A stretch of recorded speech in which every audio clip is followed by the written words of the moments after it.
Bonjour Monsieur Calamel, aujourd'hui on se retrouve pour un nouveau résumé du CM numéro 6 et du TD numéro 6 cette fois, qui s'est déroulé le 07-11-2022, toujours pour le carnet d'expérience. Alors, on va commencer, on va parler de traumatisme. Je me souviens très bien de ce CM, c'est l'un de mes cours magistraux préférés et TD préférés. Alors, on va parler du savoir acquis, du savoir inconnu, un savoir nouveau aussi.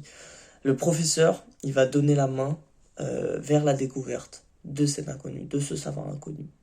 Un savoir nouveau de l'autre, transformer nos savoirs par l'autre. Un savoir, ça peut être transformé par quelqu'un d'autre.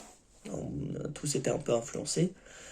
Et on a constamment de nouveaux savoirs. On a tout le temps des savoirs très très anciens et qui sont encore dans notre tête, qui sont remplacés par de nouveaux savoirs qu'on vient d'acquérir. Donc, hop, ils sont remplacés.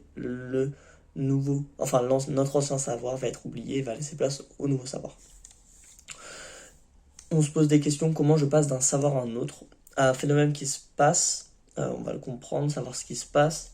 Le traumatisme, il va y avoir, et la résilience, processus ou non, un état, reprendre un nouveau développement après un trouble psychique, donc le fameux trauma, le syndrome psychomatique, si on les laisse en trauma.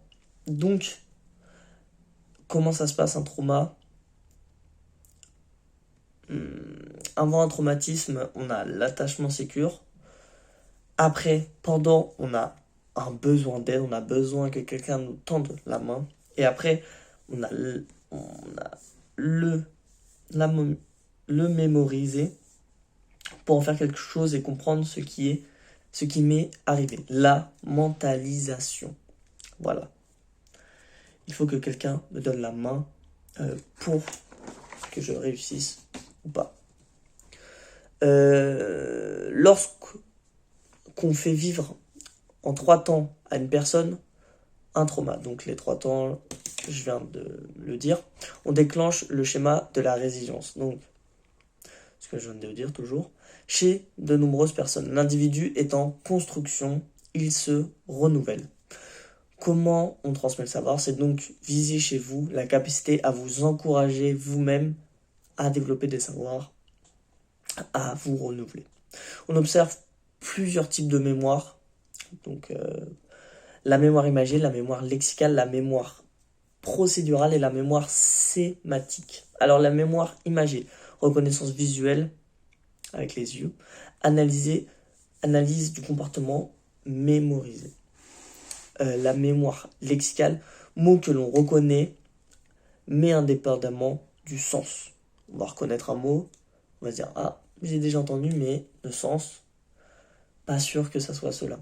Pas sûr que ça soit ce que je pense. »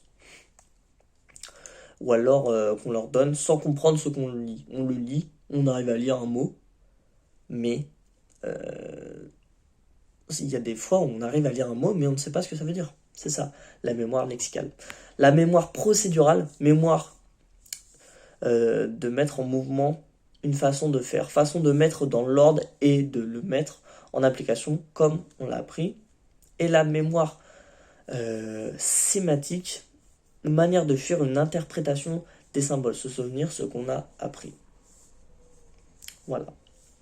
On va continuer un peu ce CM avec, quand je fais appel à ma mémoire, je fais en retour en arrière. C'est-à-dire qu'il y a un souvenir, on va forcément aller la chercher dans notre mémoire. Un retour réfléchi, en prenant en compte le parcours que j'ai fait avant. Donc, pour arriver à notre souvenir qu'on cherche, on va aller dans notre mémoire et on va faire un parcours.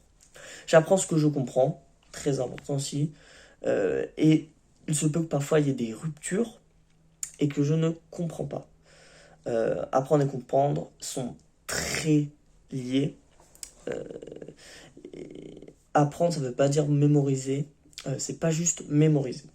Quand il y a un obstacle, l'apprentissage est compliqué. Je l'ai dit, rupture, je ne comprends pas, il y a un obstacle, l'apprentissage est compliqué.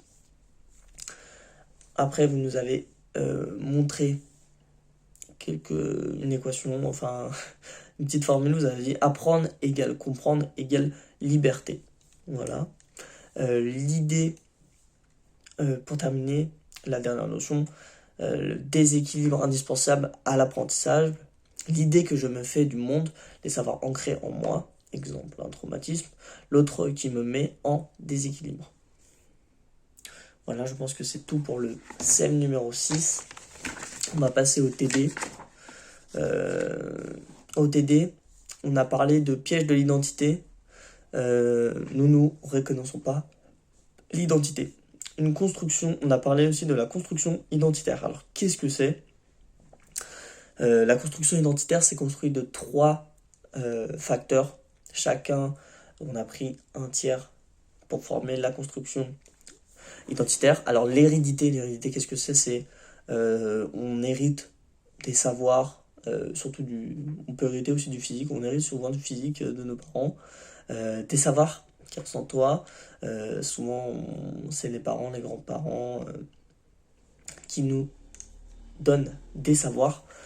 Un autre tiers pour la construction identitaire, c'est rencontrer des gens qui fait tomber le savoir hérité, parfois.